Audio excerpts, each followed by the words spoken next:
It's episode 7 of the Golf, and we've got some changes. Let's take a look.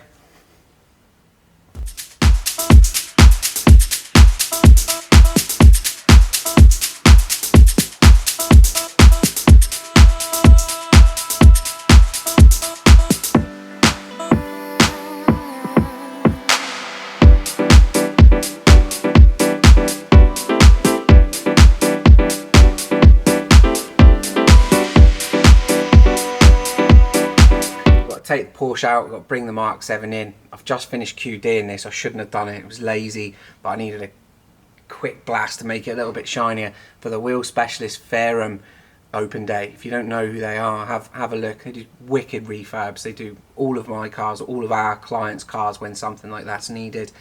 So we're going to head over there in about 2 hours. But I'm going to try and do as much damage on the MK7 as I can in this couple of hours with rare sunshine in the UK. So I'm all sweaty.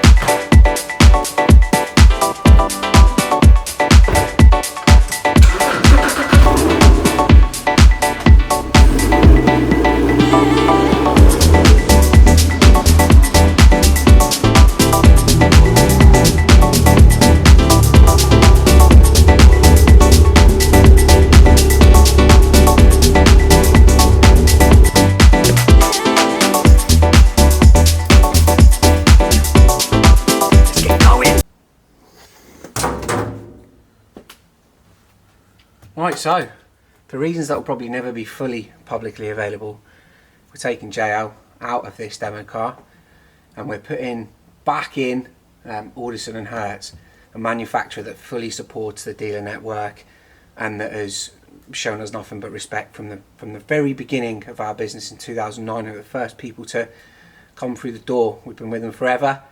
I've decided to go with our sort of entry point system, so it's not a budget system. It's probably in the mid-tier for most of us, and then a relatively high-end DSP, just because I want that integration control, and not many of the other sort of entry point DSPs can manage integration control in the way that I want it. I liked the JL product, I really did, and I was enjoying that venture with the people that we originally were working with. I can't knock it. I'm not here to bash the JL product. All right, it was good product. The VXI stuff sounded nice. The C7 stuff was surprisingly good. The W6, you know how I feel about it. I've always been a fan of the W6, and I always will, and will continue to use JL subwoofers until someone comes on the market and outperforms them from a largely available and supported manufacturer. I don't care about hyper specialist manufacturers that do one active subwoofer a year.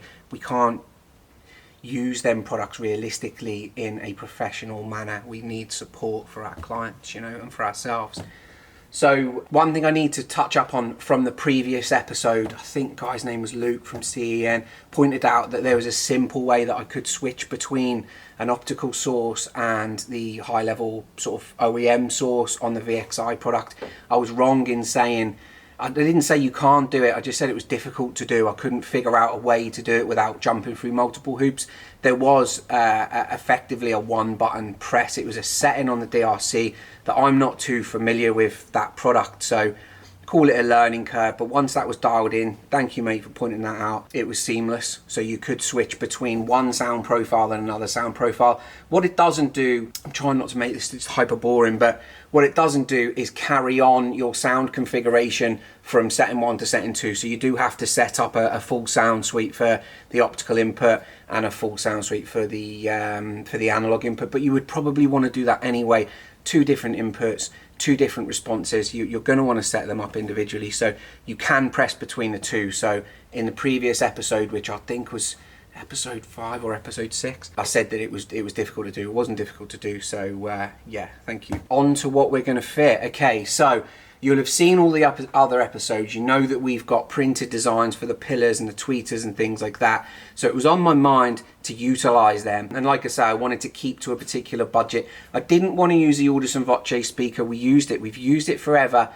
We used to use it almost exclusively. It was a great set of speakers, but it's getting old now. So I wanted to use something relatively new in a three-way active manner. So I went with the Hertz Melee Pro line to keep with that sort of mid-bracket tier, and I really like the 28.3 tweeter. The only thing is it's about 1,000 times bigger than the C7 tweeter, so it's not necessarily a big tweeter, it's just that the C7 is quite small.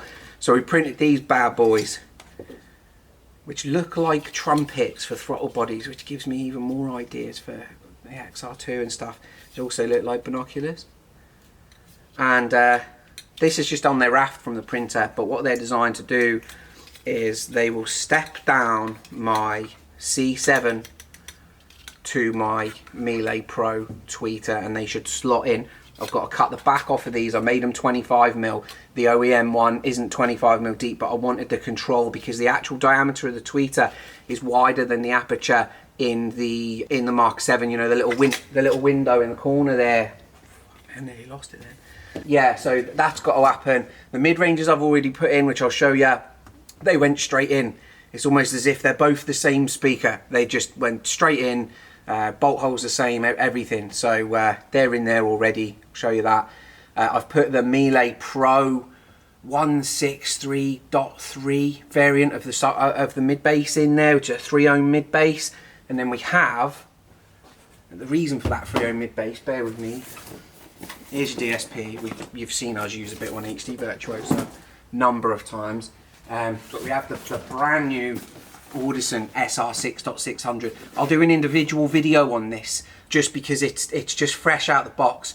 I love an original, an OG amplifier with no DSP control, multi-channels with decent power. It's quite exciting, that. Good multi-channel amplifier.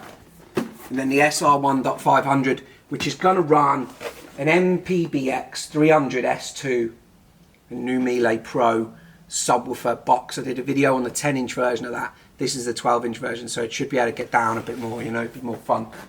These are Melee Pro mid-ranges.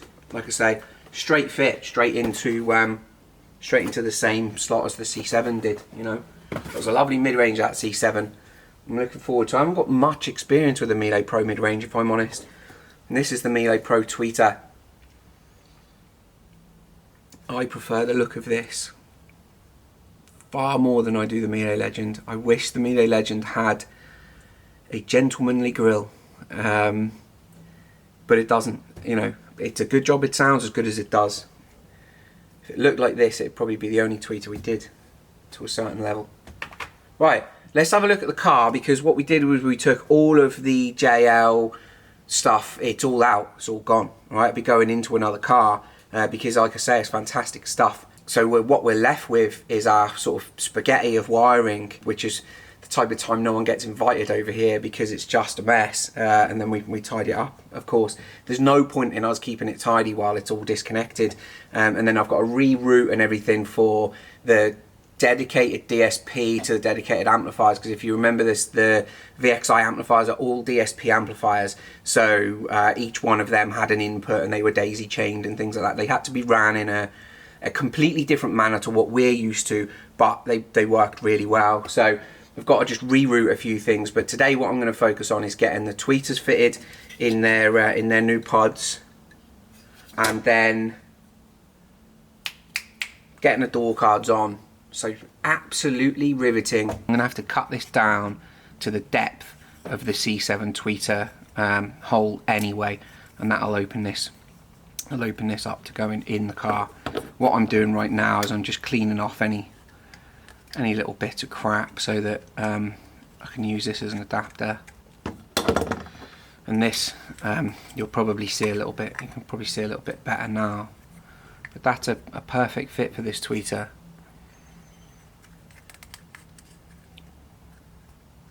And that'll slot into the. This effectively is a C7 diameter.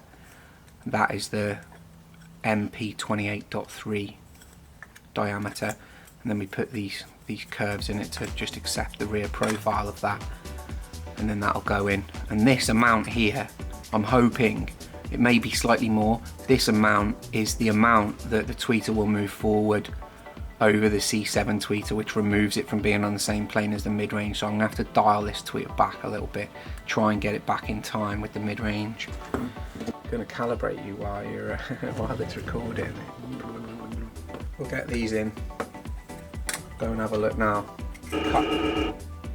Cut the backs off, and away we go. So there we go. You can see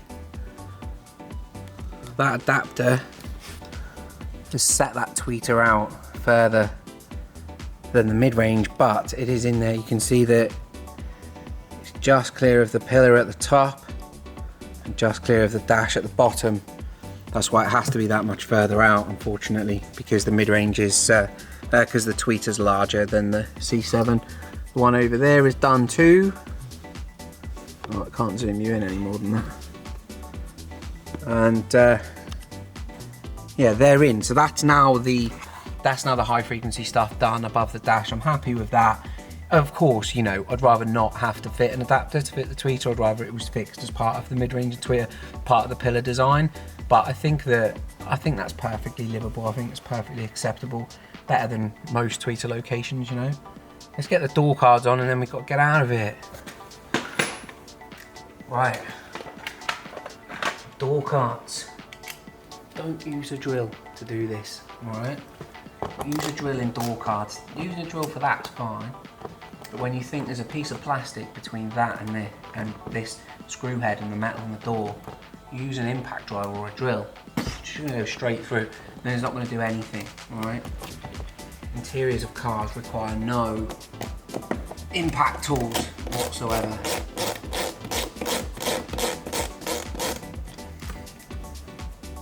I've got to pop a few of these off the door cards because it's a Volkswagen and all they do is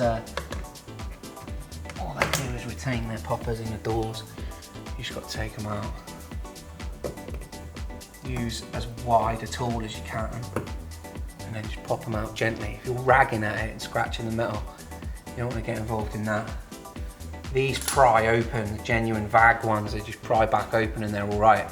The newer ones, so say post 21, 22, they're kind of a one use only. They're absolutely crap and they just shatter in the door. You end up hoovering the door out and you've got to replace them every single time.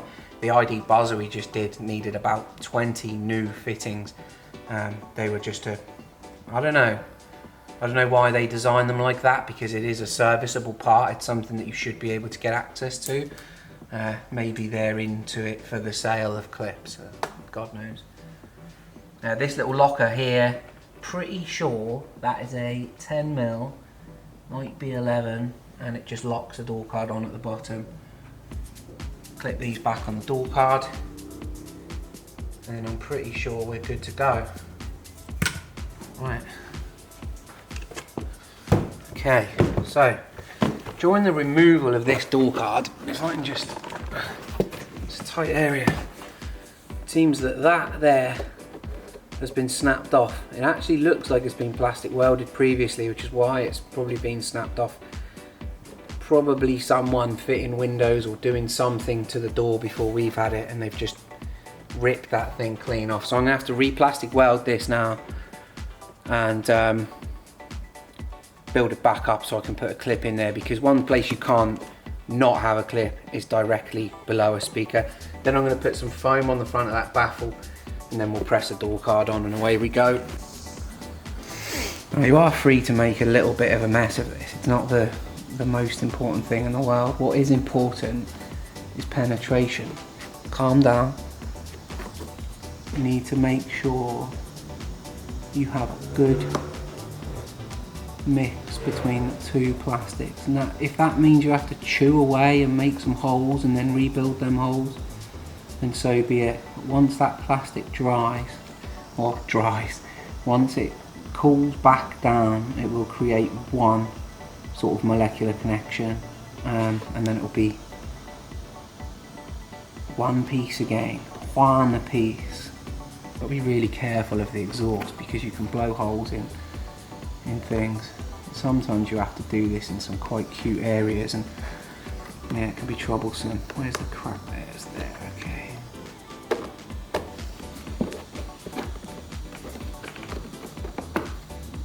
That is one piece again now. Okay, stick some gaskets on the speakers before we get going. Right, this is Morel AccuDamp.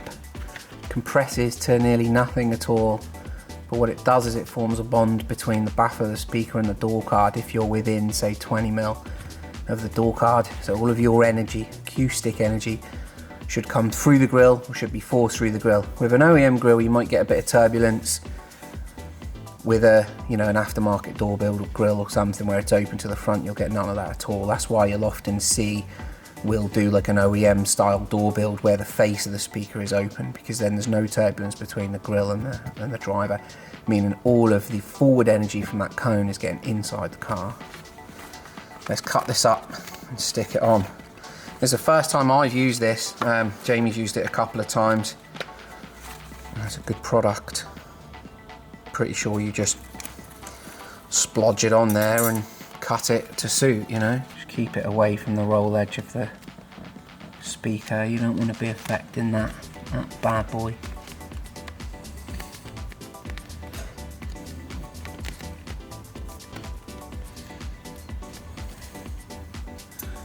Seems like they make them sort of large enough for, I don't know, probably an 8-inch mid bass. That's the amount I've got left after this is fully done.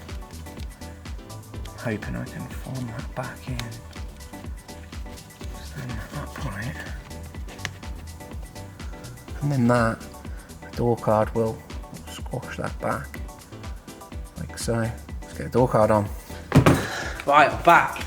I've just been to the TWS Fairham, or the Wheel Specialist Fairham open day. Only got there at 2 o'clock, it stopped at 3 o'clock. I wanted to go there because we always use them, we support them, they support us. And Latham was there with his taco wagon, tacos El Pap. So I'm nice and full now. I'm going to put this door card on. It was lovely to see everyone. Right, because these have been off a little while now. Typically I would use like a stool or something to hold this up while we connect all the cables, but I'm going to try and shoot it, so I might end up sat over here. Tricky things, door cards, if you've not done them before. You've just got to get everything plumbed in. Don't forget the door handle, which is a common mistake. Test it. If you can hear it actuating, and you know we're good. And then with these, it's a case of sliding them on to the scraper. So just inside there. Most door cards, or a lot of door cards, they push on from the front.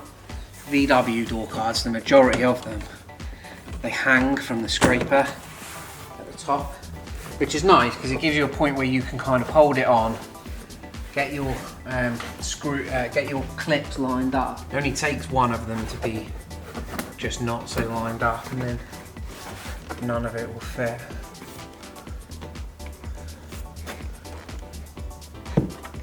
Okay.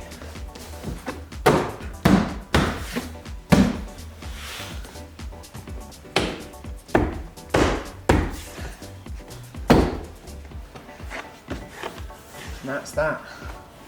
Give yourself a nice little seal around the edge. Then tighten that. This nut just turns 90 degrees. It's just like it's like a nut with wings on the side, and the hole is like a keyway. So when it's turned upright, the door card goes straight over, and then when you turn it, it locks the door card in place. Remember, screwdriver only for a door card.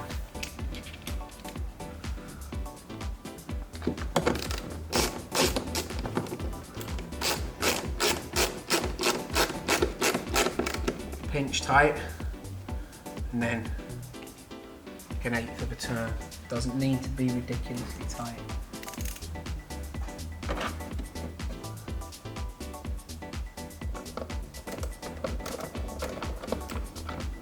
The last thing you need with a door card is that piece of plastic just crushing, because it just means it will not hold the door card on, and there's nothing you can do about that. Then You can plastic weld that back together, but it would never really be the same.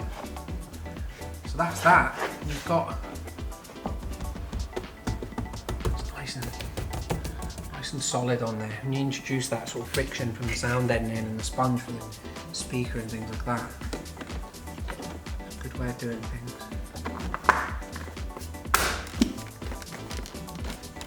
Yay! Let's do the other one.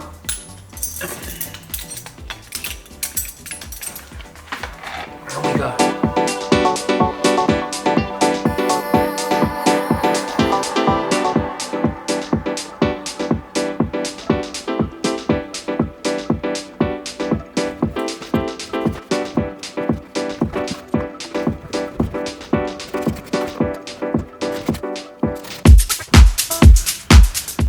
Right, so as you've seen, that is the three-way front end changed over to what the Melee Pro.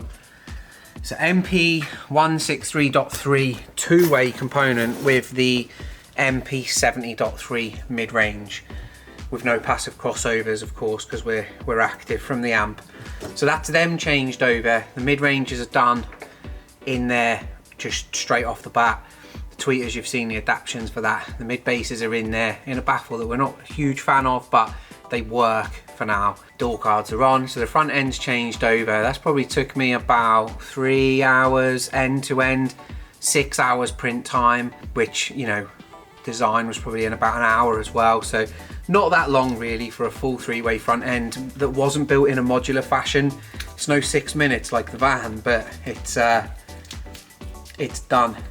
Now we can go on to the DSP installation and the amplifier installation. I'm going to try and utilize the fabrication from the previous build. I haven't been running it full time. I only really run that floor when we have to, when we've got to sort of display it in some way. I'll use the OEM boot floor, and then I'll, you know, put the amps in the original rack where the JL stuff came out of. Try and dress that up in such a way that it looks all right with the triangular design we did for the JL amps. And then the Hertz MPBX 300, yeah, 300 S2, the 12-inch box. It's quite a big box for a slimline box, but we'll put that on the boot floor and we'll see how everything works together. We've also got things like the DRC mounting and stuff like that. If you remember, the JL one was in the lighter socket. I now need to reprint another lighter socket and then put the OEM. What on earth is that noise? Or we use that area for the DRC. I don't really like that area if it has a screen. I don't want to be looking down at the screen, so we might go up high, or I don't know. We'll figure it out. But yeah, next video, DSP, amplifiers, and dealing with the mess that we've got from the previous installation, getting that rechanneled into the new system. All right, hope you've enjoyed that. I've had quite a wholesome day today. It's been quite fun. Sun's out. Go and enjoy yourselves. I'm Carl, Studio Incar. Bye.